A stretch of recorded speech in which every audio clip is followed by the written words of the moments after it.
But from one conversation to the other, still very much linked, the Ministry of Gender, Children and Social Protection has launched a campaign. They're calling on men to support women become great people. So here's a conversation between myself and the Minister of Gender, Children and Social Protection, Madame Otiko Afisa-Jaba.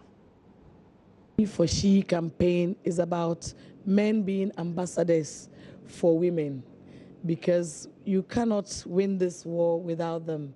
We live in Ghana in a very male-dominant society where patriarchy is the order of the day.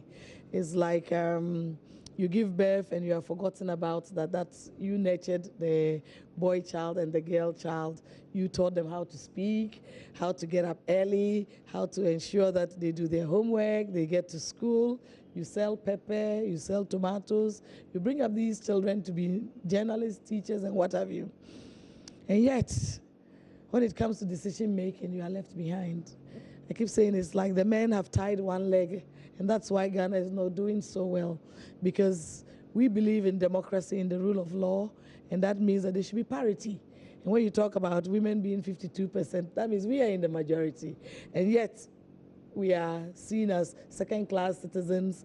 Women are always behind and not in front. So the He for She campaign is to let our society understand that women are equal partners and that we will be side by side with our men, no longer women behind or men in front, but side by side as God ordained it.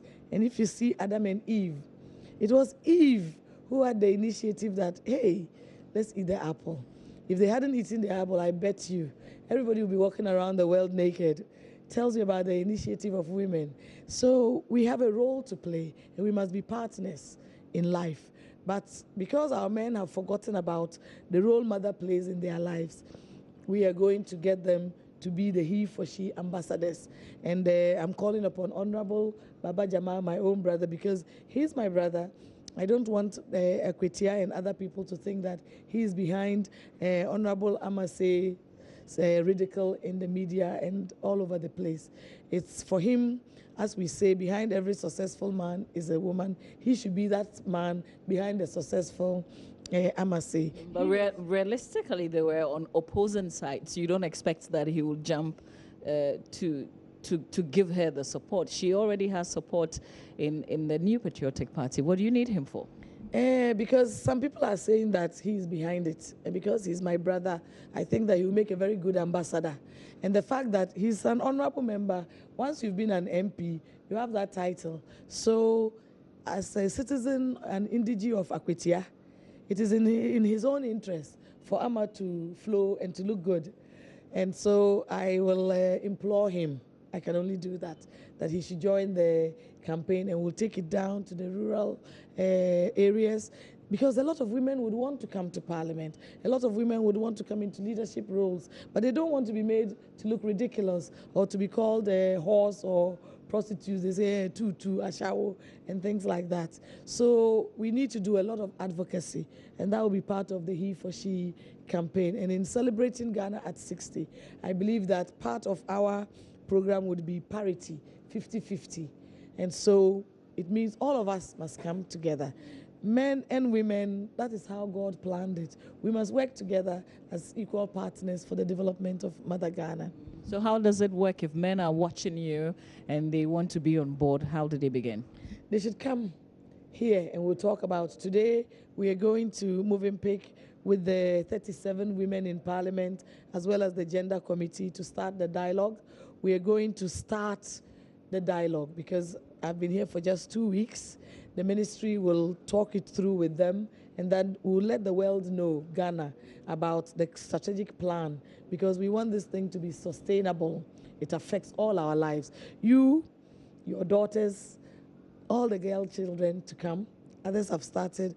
We who are blessed to be alive must continue the fight for getting our very, very male-dominant society to respect women and to accept women in leadership. So for now, they can call the Ministry of Gender, Children and Social Protection, and when we get to the meeting, we will come out with the framework of how we are going to roll it out.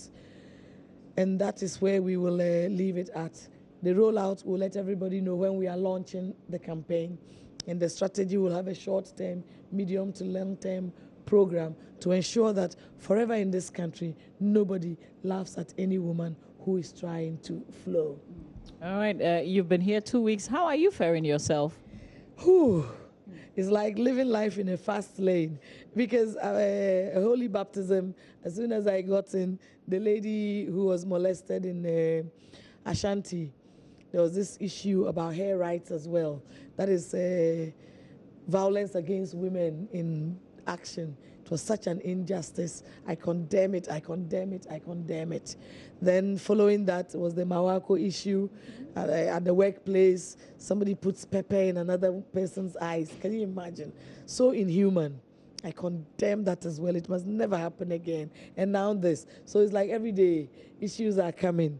This is the basket. This is the house of all challenges in Ghana, all problems. Can I add to the baskets? We've had a series of suicides as well, alleged suicides, one on the Legon campus. We heard about one happening, is it Tano as well? Yeah, that is sad because no parent wants to bury their child.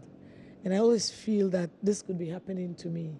So I'm very, very sad, and I would like to express and extend my condolences to the parents in Kumasi and those whose, I think it was even 2 girls in Legon.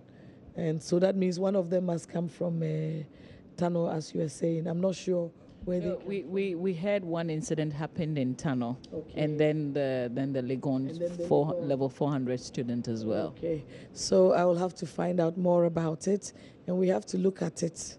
Increasingly, mothers are working. The family has moved away from the extended home, so that safety net is no longer there. So you're not aware of the differences in your child, what is happening. So this is a call for all parents, fathers and mothers, to pay close attention to the moods of your children. And children, talk to mom, talk to dad when the walls are closing in. For all of us, the walls closing at any given day. I keep telling my children that apart from good morning, everything else is a challenge, you know.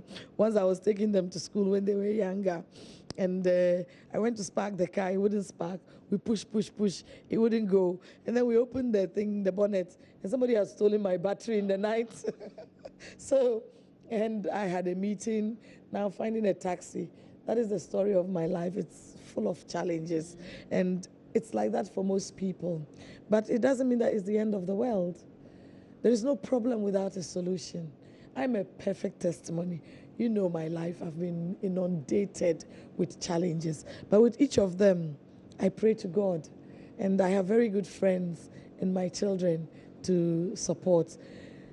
Talk to somebody. And these WhatsApp and the internet, we watch television, we see these things. But once you end your life, that's it. You cannot bring it back. And you are such a precious child of Ghana, precious to your family. Nobody should commit suicide. It is against human nature. It is a sin against yourself because you have so much potential that is yet to be unfolded, whether you are a child or a man, at whatever age, or a woman for that matter. There's no reason why you should take your life. There's no problem that has no solution. So I want to implore anybody who is watching who feels suicidal, please, you're too important. Your life is precious. And people who make fun of others, who make people feel bad, must be careful that you are not pushing somebody to end their life. And also the institutions. We have psychiatrists, psychologists, the Ministry of Health. We have a mental health program. We need to look at these issues and see whether we cannot talk about them and then begin to have a program in the schools, because it looks like there's a lot of pressure. The competition to have very good grades, the competition to be something else. I don't know what people want to be, but you should be comfortable with whom you are.